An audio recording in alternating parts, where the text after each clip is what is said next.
noches, hermanos. Dios les bendiga.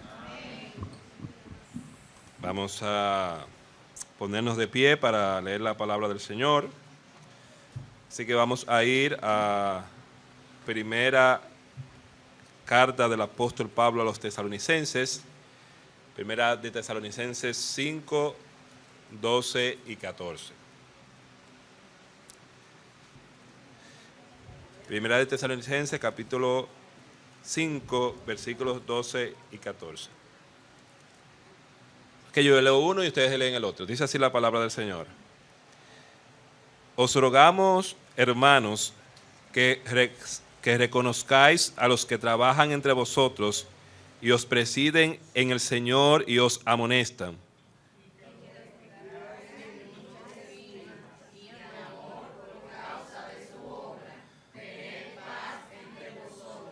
También os rogamos, hermanos, que amonestéis a los ociosos, que alentéis a los de poco ánimo, que sostengáis a los débiles, que seáis pacientes para con todos.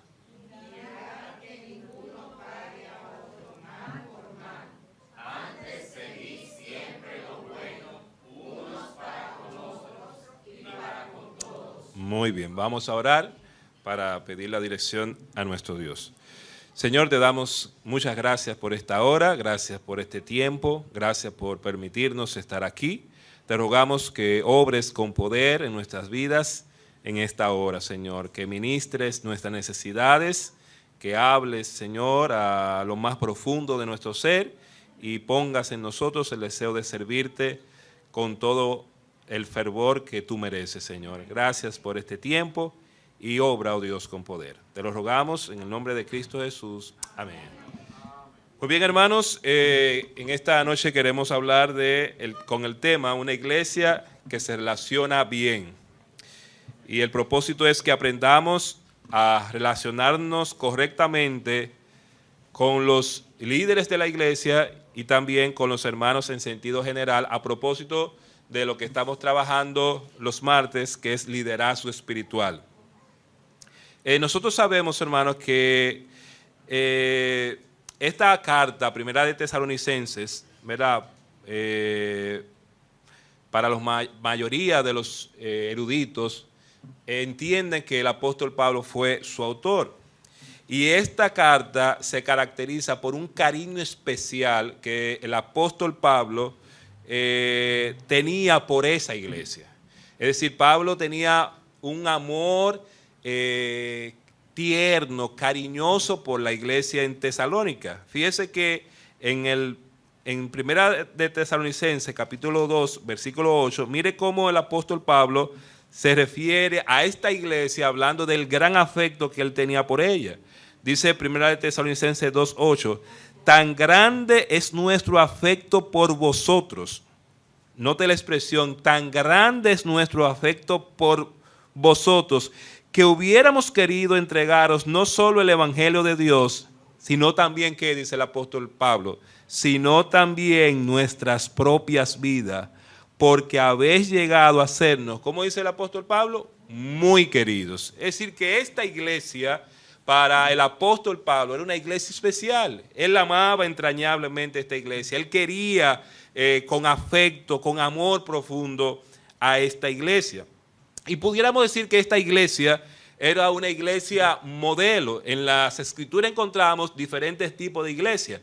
Por eso, eso nos habla de la diversidad del Señor al obrar con diferentes grupos, diferentes iglesias. Hay iglesias que son más conflictivas, hay iglesias que no son tan conflictivas, hay iglesias que son modelos y hay iglesias que no son tan modelos. Por ejemplo, la iglesia de Corinto no era una iglesia que digamos que tenía mucha madurez espiritual. De hecho, Pablo le llama la atención precisamente porque ellos eran niños niños espirituales. Tenían muchas cosas que evidenciaban inmadurez, pero la iglesia de Tesalónica, por el contrario, era una iglesia que prácticamente no tenía problemas.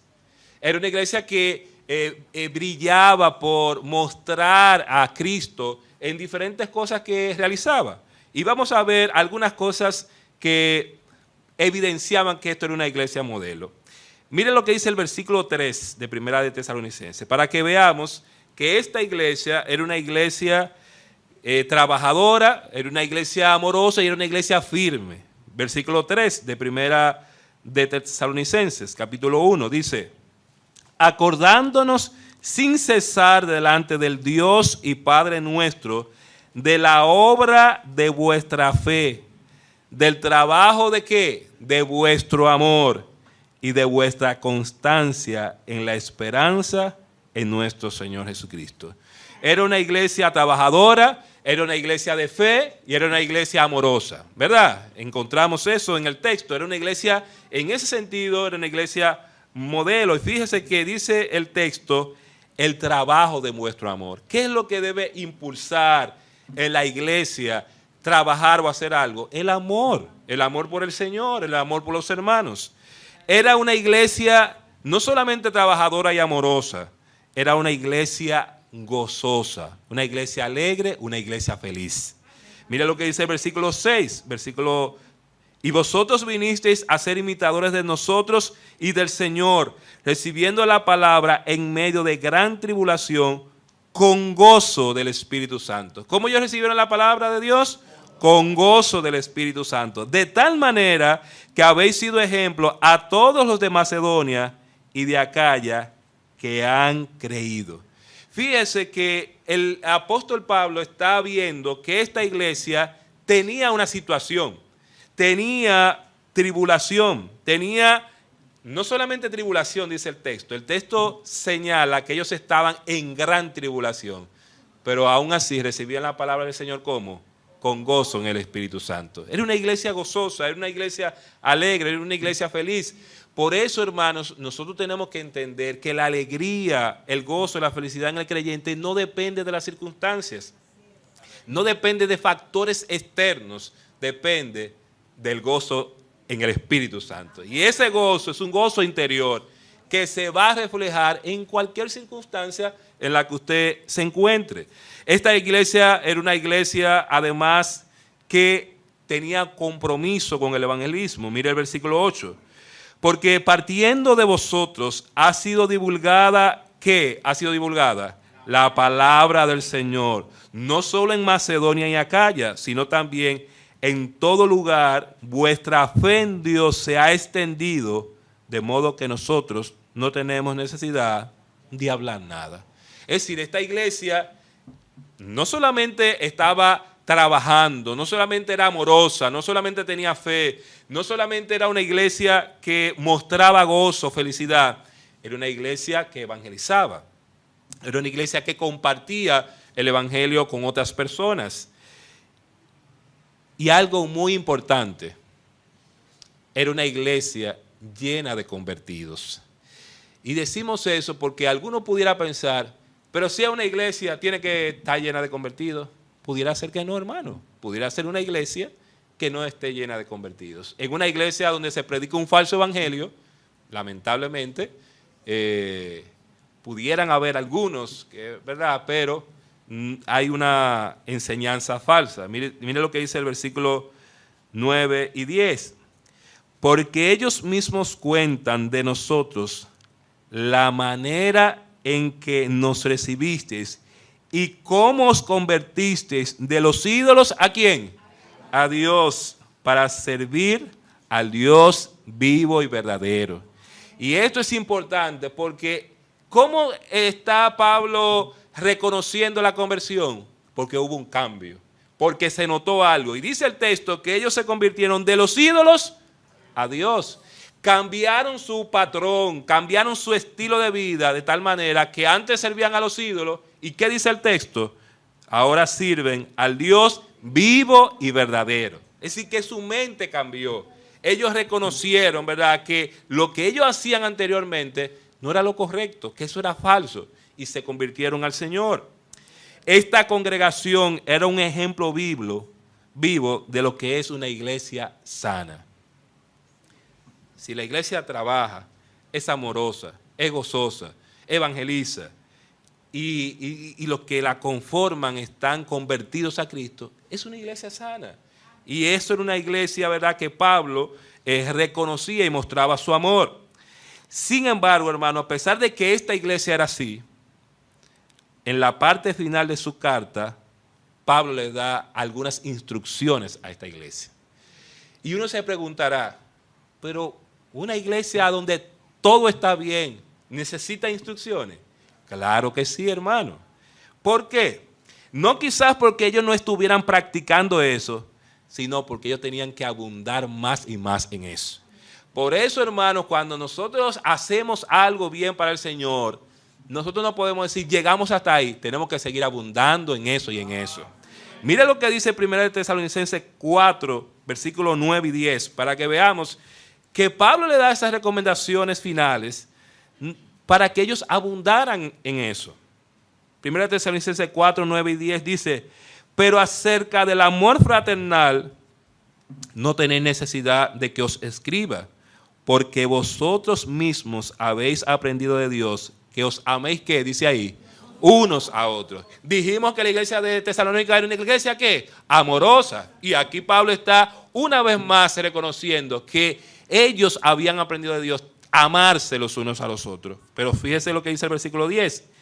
Y también lo hacéis así con todos los hermanos que están por toda Macedonia. Ese amor de la iglesia de Tesalónica era un amor exclusivo para ellos solamente. No, hermano, el amor del cristiano no es exclusivo para un grupo en particular. El amor del cristiano es para todos los hermanos en Cristo, en el mundo entero. Por eso, hermano, cuando usted se encuentra con alguien que es cristiano, usted siente ese amor. Eso no tiene que ver con que yo esté en una localidad. Obviamente voy a expresar ese amor en la iglesia local primariamente, pero voy a expresar ese amor a todos aquellos que son hermanos en Cristo. Y dice el texto, hermanos, pero os rogamos, hermanos, que abundéis en ello más y más.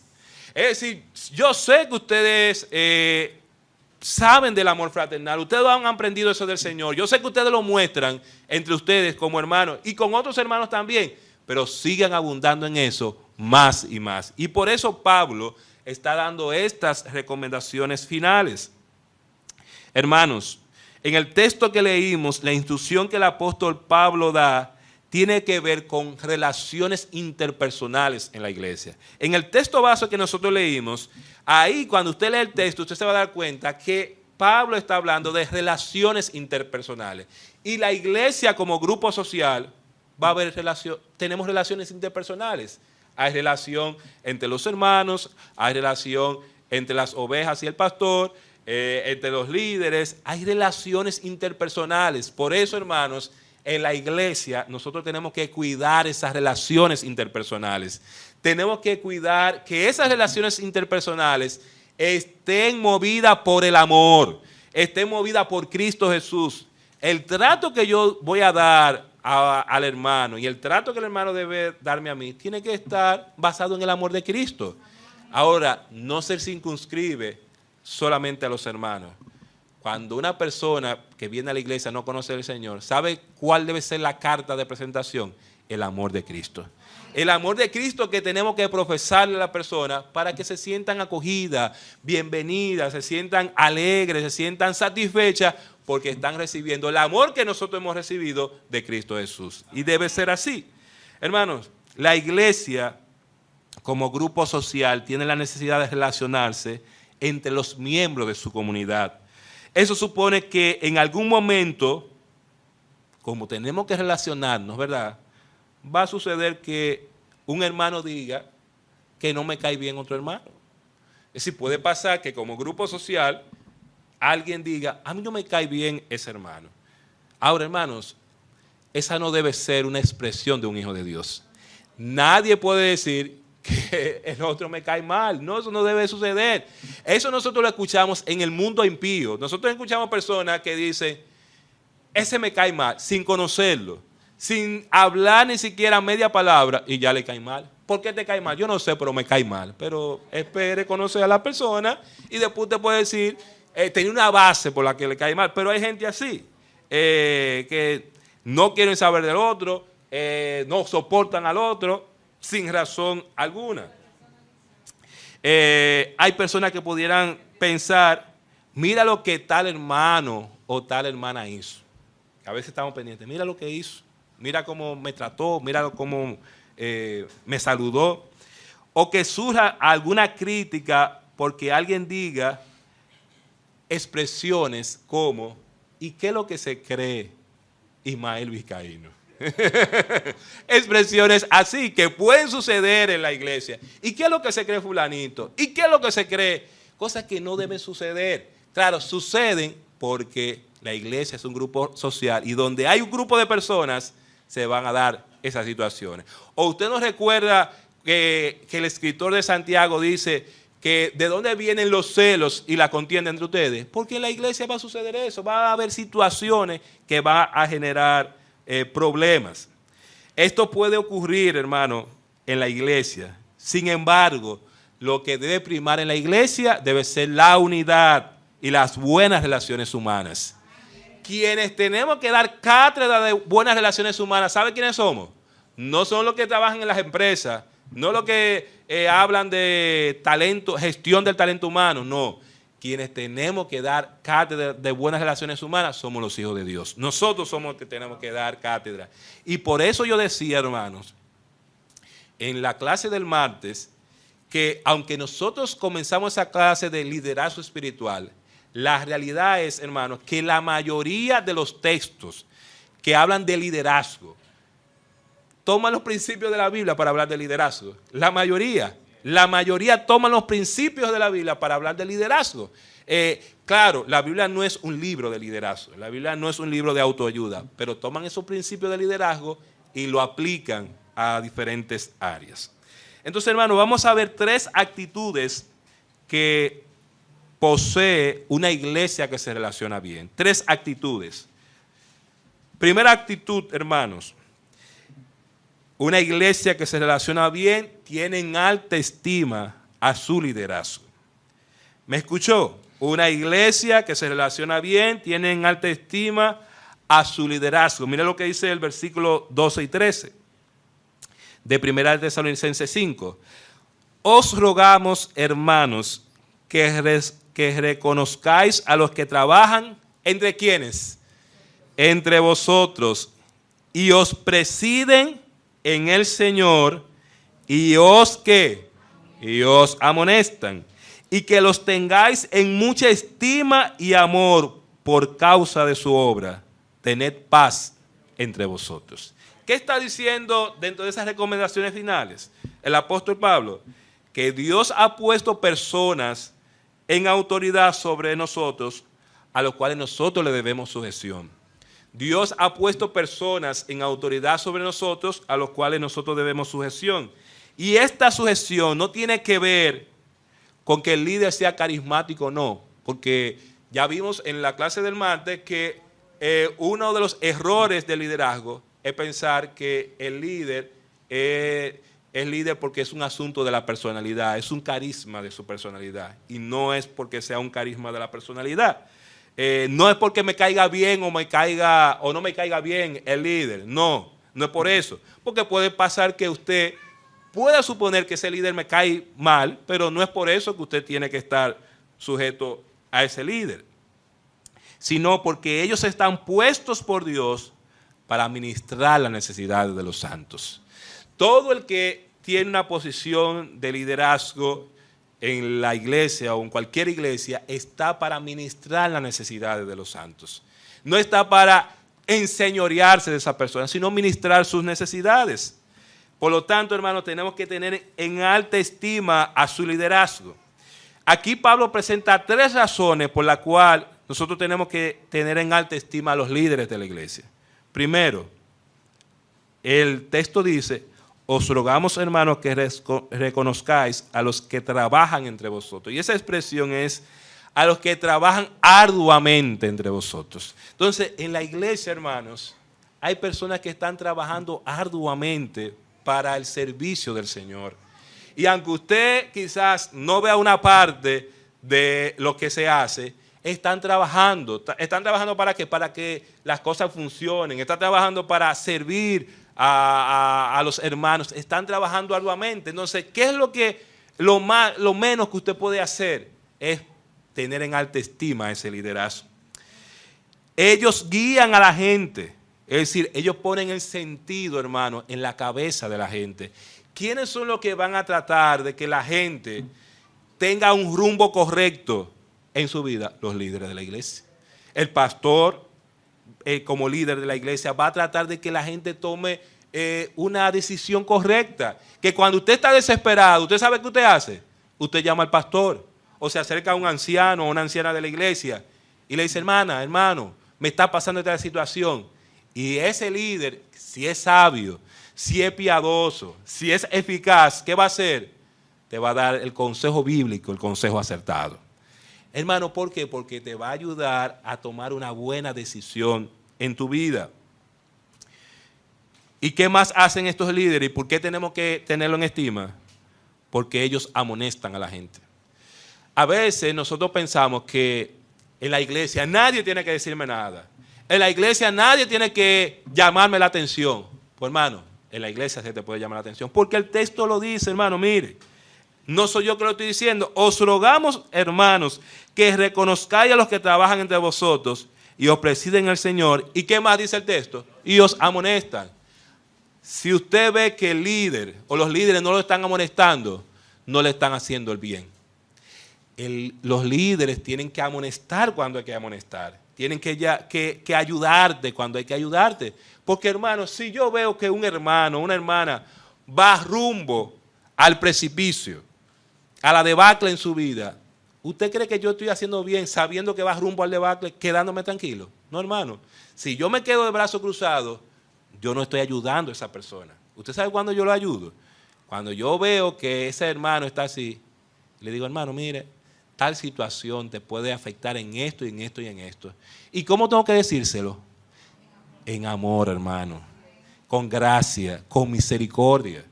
Es como yo digo, a veces uno encuentra maestros que dicen que los estudiantes son rebeldes. Y es verdad que aparecen estudiantes rebeldes.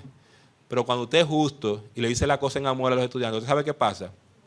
Ese estudiante, aunque esté mal, no toma represalia con usted porque se dio cuenta de eso. Él se dio cuenta que cuando usted lo sentó ahí, en sus palabras había amor. Es muy diferente cuando en sus palabras hay venganza, hay odio. Es muy diferente. Él dice, mira, el profesor me puso esa mala nota, pero fue de maldad que me la puso. Muy diferente cuando él se saca su mala nota y él sabe, es que yo me merecía esa mala nota. Y el profesor me lo dijo, el profesor me advirtió, el profesor me aconsejó. Se queda tranquilo, hermano. Entonces tenemos la necesidad de que los líderes, cuando sea necesario, amonesten. ¿Para qué? Para el bienestar de usted mismo. Hermanos, tú y yo debemos tener en alta estima al pastor y a los demás siervos de la iglesia. Usted tiene que ponerse eso en su mente. Yo tengo que tener en alta estima al pastor y a los demás siervos de la iglesia. Y tal reconocimiento involucra una íntima relación con su pastor y con sus líderes. ¿Qué tú y yo debemos hacer para tener en alta estima a nuestros líderes? Vamos a leer Hebreos 13:7 para que veamos qué podemos hacer. Hebreos 13:7. Mira lo que dice la palabra del Señor. Y versículo 17, hablando de los pastores. Hebreos 13:7 dice, acordaos de quiénes, de vuestros pastores que os hablaron la palabra de Dios. Considerad cuál haya sido el resultado de su conducta e imitad su fe. Versículo 17. Obedeced a vuestros pastores y sujetaos a ellos, porque ellos velan por quiénes, por vuestras almas, como quienes han de dar cuenta, para que lo hagan con alegría y no quejándose, porque esto no os es provechoso. Entonces, ¿qué tenemos que hacer? Tenemos que seguirlos imitando su fe. Es decir, usted tiene que tratar de seguir al pastor, a los líderes, imitando su fe. Tenemos que obedecerlos. Y esto es importante, hermanos. En la iglesia, se supone que nosotros no venimos aquí para ser desobedientes. Nosotros hemos entendido que tenemos que obedecer. Amén. Tenemos que obedecer. Obviamente, si lo que se está pidiendo para obedecer no es correcto, no es bíblico, tampoco tenemos que obedecer. Ahora, si lo que se pide es correcto, es bíblico, es por su bienestar, obedezca, hermano. Porque los líderes de la iglesia, el pastor, los líderes, nunca van a hacer algo pensando en el malestar de la iglesia. Nunca van a hacer. Por lo menos yo, lo que tengo aquí, nunca he visto una decisión de que para hacer mal a nadie. No, hermano, no se va a hacer una decisión para... Siempre se piensa en el bienestar espiritual de la iglesia. Siempre se piensa. Hay que sujetarnos a ellos. Hay que brindarles alegría. Hay que brindarle alegría al pastor. Hay que tratar de que se sienta bien. Hay que respetarlos. Hay que amarlos. Y hay que remunerarlos económicamente. A veces hay personas que piensan que el pastor, los líderes, no tienen derecho a recibir. Y hermanos, los que trabajan en las cosas del Señor tienen que comer de las cosas del Señor. Eso es algo que está claro en la palabra del Señor. Eso no es algo que nosotros nos inventamos. Eso está claro. Y hay personas, por eso usted y yo tenemos que ser responsables con nuestros diezmos y ofrendas. Porque a veces hay gente que cree que lo que se hace en la iglesia con dinero es como que hay una cuenta del cielo que llega a la cuenta de nosotros y ahí tenemos todos los fondos. Dios nos depositó a nosotros. Este mes te deposité. No, Dios no está depositando. Dios nos deposita a nosotros para que nosotros le depositemos a Él. ¿Usted entiende cómo es? Entonces usted tiene que entender claro eso. Porque a veces gente, no, pero que la iglesia está resolviendo y usted no está dando nada. Sí, está resolviendo porque hay hermanos que están dando. Entonces, hermanos, tenemos que dar para el Señor. Porque con eso sostenemos al pastor, podemos ayudar a algún líder en algún momento, podemos ayudar en la cosa de la iglesia. Con eso es que lo hacemos. Mire lo que dice Primera de Timoteo, hermano, capítulo 5, versículos 17 y 18.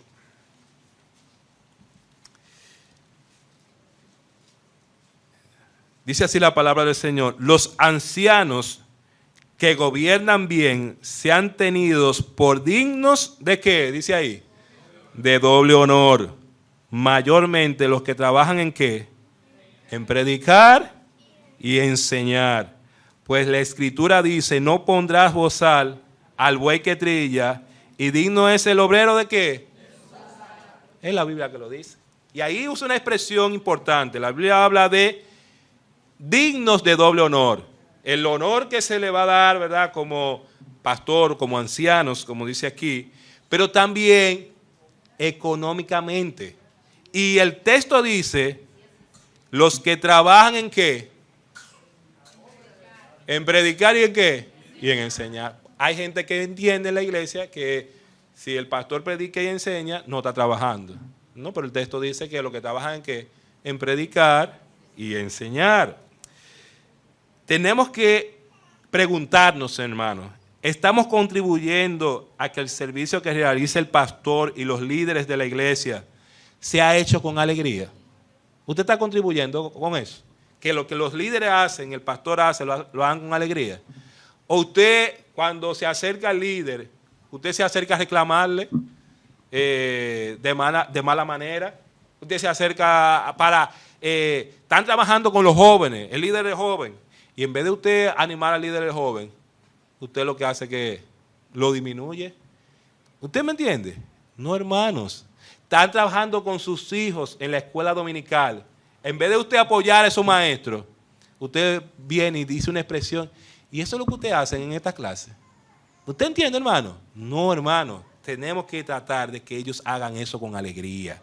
Que lo hagan con amor, porque es para el servicio de los santos. ¿Estás tú siendo un hermano y una hermana quisquilloso? ¿Estás tú siendo agradecido con los líderes de tu iglesia? Y yo insisto, hermano, a veces nosotros no valoramos lo que tenemos. ¿Y usted sabe por qué no lo valoramos? Porque tenemos mucho tiempo teniendo eso. Pero el día que no lo tengamos, entonces ahí es que nos vamos a rasgar nuestra vestidura, como dice la Escritura. ¿Usted sabe por qué? Porque a veces nosotros pensamos que todo es así en todas las iglesias. No, hermano. En muchas iglesias hay muchos problemas y líos. Óigame bien, muchos problemas y líos. Y si usted tiene algo que Dios ha puesto en usted, que es un oasis, cuide eso, hermano. Y dele gracias al Señor. ¿Usted me entiende?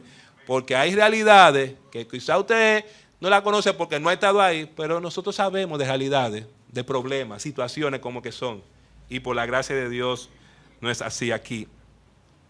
Hermano, ¿cuántas veces tú has sido agradecido con el maestro de escuela dominical de tus hijos? ¿Usted me entiende? Tenemos que ser agradecidos con ellos también. ¿Por qué? Porque ellos están haciendo un trabajo. Ellos quieren que nuestros hijos conozcan la palabra del Señor y que se conviertan al Señor. Quizás es con un maestro de escuela dominical que sus hijos se van a convertir. ¿Usted me entiende? Y no pensar, no, mis hijos, yo voy a hacer el trabajo. Es verdad, nosotros como padres tenemos que hacer el trabajo. Pero yo le voy a decir algo, hermano. Nosotros necesitamos todas las ayudas posibles. Necesitamos todas las ayudas posibles porque a veces nosotros pensamos, los hijos del hermano Ángel van a ser cristianos en el futuro. No, hermano. Yo le pido al Señor que sea así y que obre con su poder. Pero ninguno de los que estamos aquí estamos seguros de nada. Ellos tienen que pasar la prueba. ¿Ustedes saben cuándo ellos van a pasar la prueba? Cuando yo lo vea a ellos por su propia cuenta, que quieren venir a la iglesia, que ellos quieren servir al Señor, que ellos quieren estar activos y que ellos sean los que me den lecciones a mí de fidelidad. Cuando yo vea eso, yo voy a decir, sí, es verdad, yo soy creyente. Mientras tanto, no hay seguridad. Entonces, ¿qué es lo que nosotros necesitamos? Que haya una contribución de todo el mundo para que esos hijos, ¿verdad?, puedan mantenerse en el Señor. Cuando usted le da una muestra de amor a un niño, cuando usted es misericordioso, ese niño usted lo está ayudando. Usted está reafirmando el evangelio en ese niño. Porque ellos están viendo, mira, ellos están entendiendo, mira cómo es el evangelio. ¿Usted me entiende? Entonces, aunque usted no lo crea, nuestra fidelidad ayuda a esos niños. Yo lo digo porque yo tengo, de los 40 años que yo tengo, hermano, yo tengo 31 en esta iglesia.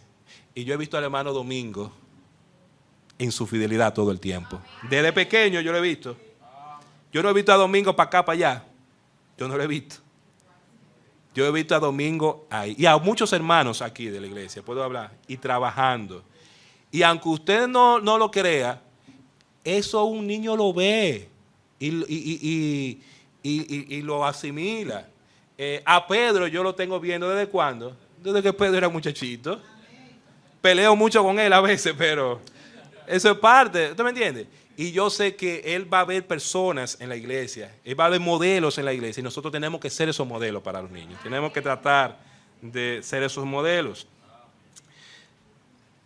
Muchas veces decimos que tenemos en alta estima al pastor, pero no estamos con él, no nos preocupamos por él, no lo visitamos, aunque a veces hay líderes que no les gusta que lo visiten mucho, pero debe ser una preocupación por las ovejas visitar también a su pastor. Cuando una iglesia se relaciona bien con su liderazgo, ¿usted sabe cuál va a ser el resultado? Va a haber paz. Pero ¿soy yo que lo digo? No, vamos de nuevo, hermano, al texto. Vamos a ir a Primera de Tesalonicenses, vamos a ir al capítulo 5 y vamos a leer el versículo 13. Y que los tengáis en mucha estima y amor por causa de su obra. ¿Qué dice el apóstol Pablo? Tened paz entre vosotros. Todo eso, la paz va a venir primero. Eso está después de ¿qué? De esa relación correcta con los líderes de la iglesia. Hermanos, una iglesia que se relaciona bien tiene en alta estima a los líderes de su iglesia. Pero una iglesia que se relaciona bien tiene una genuina preocupación por las necesidades de los hermanos. Y óigame bien, hermanos, necesidades de los hermanos y una genuina preocupación. No una preocupación porque yo quiero aprovecharme del hermano, no. Una genuina preocupación por las necesidades de los hermanos. Y cuando hablamos de necesidades, no nos estamos refiriendo al dinero únicamente, porque hay cosas a veces que son peores que no tener dinero en un momento. Hay cosas que tienen que ver con la paz de tu alma, la paz de tu ser, con tu sosiego, con una situación familiar que muchas veces es peor. Tú puedes tener dinero en algún momento, pero puedes tener necesidad de otras cosas. Mire lo que dice el versículo 14. También os rogamos, hermanos, que amonestéis a los ociosos, que alentéis a los de poco ánimo, que sostengáis a los débiles, que seáis pacientes para con todos. Entonces, en la iglesia hay necesidades de todo tipo. No nos relacionamos bien con los demás si ignoramos las diferentes situaciones difíciles que están atravesando los demás. Si yo sé que hay personas que están atravesando situaciones difíciles, ¿qué yo tengo que hacer? Ayudar en esas situaciones. Debo recordar que yo puedo ser un canal de bendición para otros. Hermano, usted y yo podemos ser un canal de bendición para otros. Pero no puedo cerrar mi corazón si quiero ser usado por Dios. ¿Sabe qué es lo que pasa? Que nosotros cerramos nuestro corazón, y cuando cerramos nuestro corazón también cerramos nuestros ojos y no vemos las necesidades que tienen los demás. Mire lo que dice 2 Corintios 1, 3 y 4, para que usted vea lo que hace el Señor con nosotros. 2 Corintios 1, 3 y 4 dice: bendito sea el Dios y Padre de nuestro Señor Jesucristo, Padre de misericordias y Dios de ¿qué? Dice la palabra del Señor, de toda consolación. Y cuando dice toda consolación, hermano, es toda consolación. Lo que sea que usted entienda que necesita consolación, Dios es el Dios de toda consolación. Ahora, mire lo que dice el versículo 4. El cual nos consuela en todas nuestras ¿qué? Tribulaciones, para que podamos también nosotros consolar ¿a quiénes? A los que están en cualquier tribulación, por medio de la consolación con que nosotros somos consolados por Dios. Hermanos, si tú recibes esa consolación de Dios, no es para que tú digas, ya Dios me consoló. No. ¿Sabe para qué? Para que tú consueles a los que también están atravesando por esa situación. Para que tú ayudes a los que están atravesando por esa misma tribulación, aflicción. No podemos dejar que el individualismo pecaminoso me lleve a la insensibilidad humana. Si a mí me ha pasado algo y Dios me ha consolado, vamos a consolar también a otros. Vamos a ayudar también a otros en esa situación, en ese problema que tiene esa persona. Aquí Pablo presenta 3 tipos de hermanos que necesitaban atención. En primer lugar, los hermanos indisciplinados. Estos son los que están fuera de la voluntad de Dios, aquellos que no están andando ordenadamente. A esta persona se les ayuda amonestándola. Fíjese que el texto dice en Tesalonicenses lo siguiente. Habla de también os rogamos que amonestéis a los ociosos. Y esta expresión ociosos ahí es indisciplinados, los que estaban andando desordenadamente. Vamos a ir a Hechos 20, versículo 31, para que veamos lo que nos dice el apóstol, que nos dice aquí la palabra del Señor. Dice Hechos 20, 31. Por tanto, velad, acordándoos que por 3 años, de noche y de día, no he cesado de amonestar con lágrimas. ¿A quiénes? A cada uno. ¿Qué hizo el apóstol Pablo? Amonestó con lágrimas. Colosenses 1:28. Mire lo que nos dice. Colosenses 1:28. A quien anunciamos, amonestando a todo hombre y enseñando a todo hombre en toda sabiduría, a fin de presentar perfecto en Cristo Jesús. ¿A quién? A todo hombre. Si la amonestación busca perfeccionarnos a nosotros como cristianos, presentarnos perfectos a Cristo. Estos indisciplinados andaban de una manera desordenada y había que ayudarle amonestándole. Están también los desanimados. Estos son los que tienen dudas y temores y no han desarrollado una autoestima saludable. Y en la iglesia hay personas desanimadas. Hay personas que tienen dudas, hay personas que tienen temores, hay personas que tienen miedos. A estas personas se les ayuda alentándolas, motivándolas, interesándose por esas personas. No quiero ir a la iglesia, por ejemplo. Hay personas que dicen no quiero ir a la iglesia. ¿Y cómo usted lo ayuda? alentando a esas personas. Hay personas que dicen, no estoy seguro de que yo soy cristiano.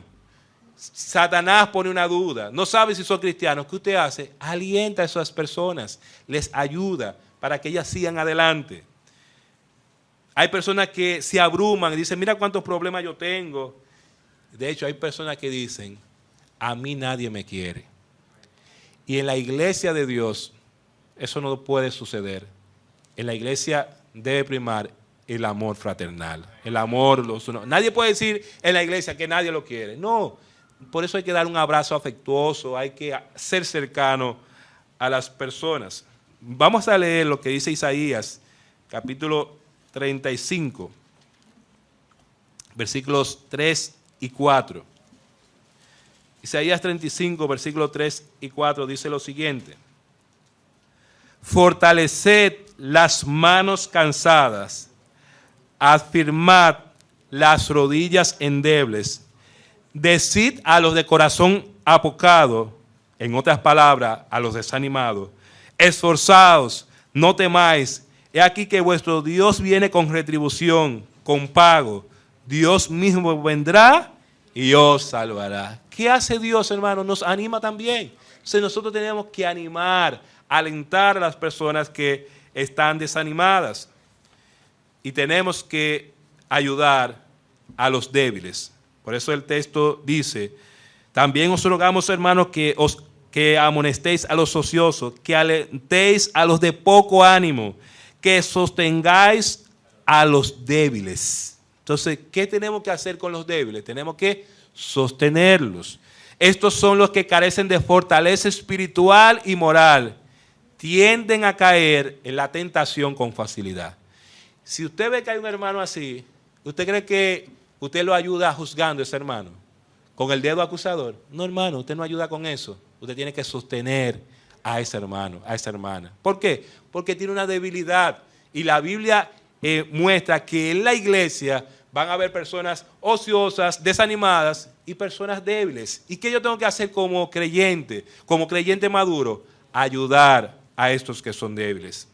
Existen además las necesidades económicas que padecen los hermanos que nosotros debemos ayudar a mitigar.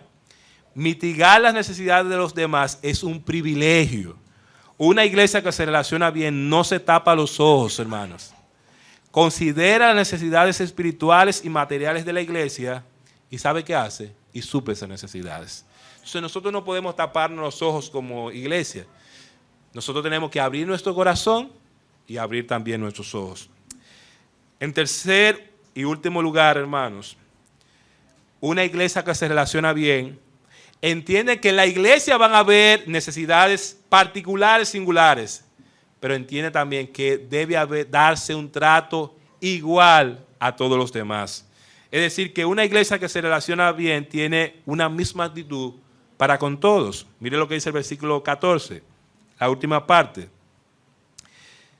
Vamos a leer el texto completo. Dice, también os rogamos, hermanos, que amonestéis a los ociosos, que alentéis a los de poco ánimo, que se sostengáis a los débiles, pero ahora de manera general, ¿qué dice?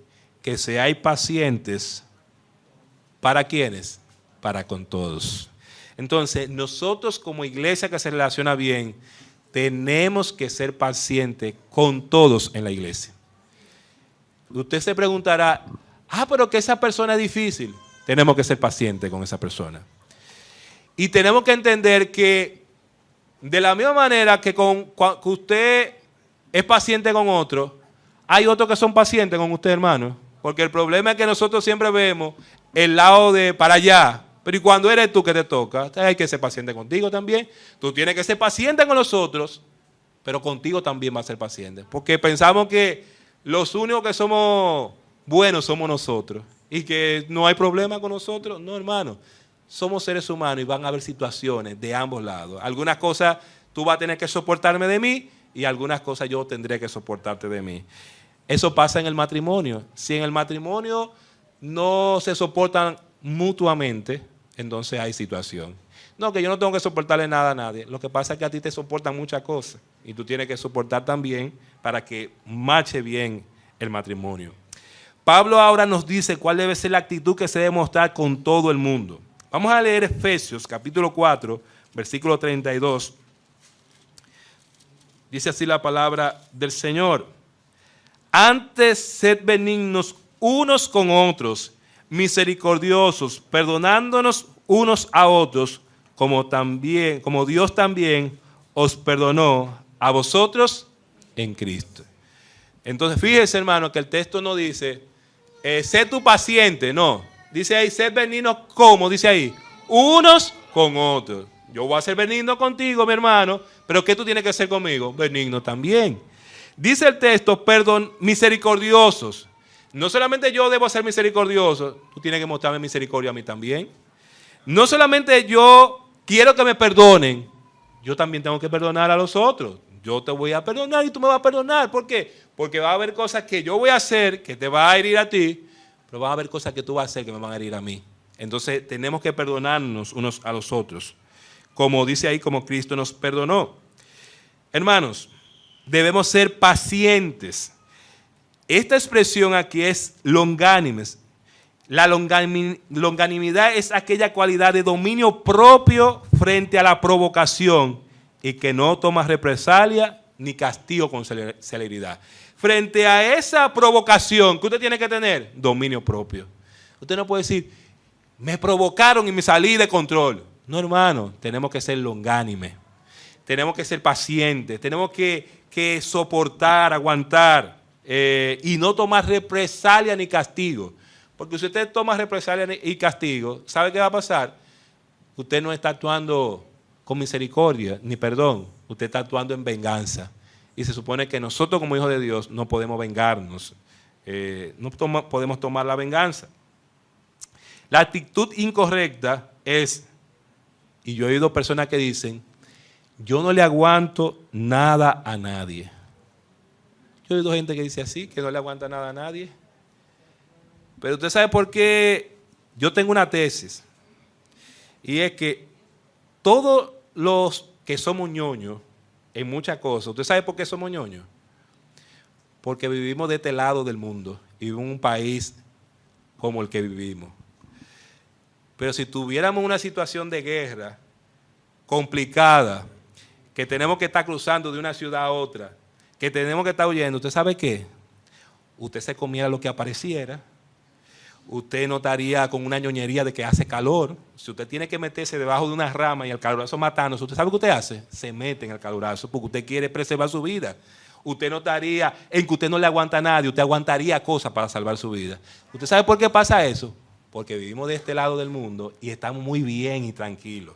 Si estuviéramos en condiciones difíciles, yo sé qué cosa usted aguantaría también para preservar su vida, para preservar la de su familia. Yo sé qué cosa usted aguantaría. Entonces, hermanos, tenemos que entender que no podemos usar esa expresión. Yo no le aguanto nada a nadie porque eso no es lo que corresponde a un cristiano. Y de hecho hay personas que dicen, yo no me le quedo callado a nadie. Y dice en la Biblia que Jesucristo enmudeció y no abrió su boca. ¿Podía Cristo responder? Claro. Responder no, podía acabar con todo el mundo. ¿Y sabe qué hizo Cristo? Soportó, hermano. ¿Y sabe por qué lo hizo? Por amor suyo y por amor a mí. Para que nosotros pudiéramos tener esta salvación tan grande que Dios nos ha dado. Hermano, tenemos que ser bondadosos con todo el mundo. Cualidad que se refiere a un obrar en pro del bienestar de los demás. Vamos a leer Hechos 15:14. Hechos 15:14, para que veamos que tenemos que ser bondadosos con los demás. Dice así la palabra del Señor. Simón ha contado cómo Dios visitó por primera vez a los gentiles para tomar de ellos pueblo. Bueno, parece que ahí erré la cita, pero tenemos que ser bondadosos con los demás. La actitud incorrecta, ¿sabe cuál es? Que yo no soy bondadoso con los demás porque yo digo, ¿y quién se preocupa por mí? Nadie se preocupa por mí, nadie está pensando en mí. No, hermano, aunque usted perciba eso, sea bondadoso con los demás, piense en los demás. Y tenemos que ser perdonadores. La expresión se refiere a tener una actitud de perdón inmerecida. ¿Cuál es la actitud incorrecta? Eso yo no se lo perdono a nadie. personas que dicen que no le perdonan cosas a otros. Y yo la perdono si ella viene donde mí. Es otra expresión. Y yo perdono, ¿pero qué? Pero no olvido. Esas son expresiones que la gente usa. Pero hermano, la realidad debe ser que nosotros tenemos que tener una misma actitud para con todos. Tenemos que ser pacientes con los demás, tenemos que ser bondadosos con los demás y tenemos que perdonar a los demás. No hacemos nada, hermano, guardando cosas que realmente no tienen sentido. Hermano, procuremos relacionarnos bien con los demás. Amemos al pastor y a los líderes y manifestemos en actos visibles y concretos ese amor. Pidámosles a Dios que nos ayude a ser un canal amoroso para ser de bendición a los demás. Pídale al Señor, Señor, yo quiero ser un canal amoroso para ser de bendición a los demás. Observe las necesidades de su iglesia y ensanche su corazón para suplir esas necesidades. Recuerde, hermano y hermana, que tú y yo somos la iglesia y la iglesia se relaciona bien cuando yo me relaciono bien. Así que ojalá podamos entender eso y que nosotros, ¿verdad?, podamos aplicarlo a nuestras vidas. Vamos a orar para pedir la dirección del Señor. Señor, gracias por este tiempo, gracias por tu palabra. Obra, Señor, en nuestros corazones. Trata de transformar nuestras vidas. No permitamos que haya resistencia hacia ti, Señor.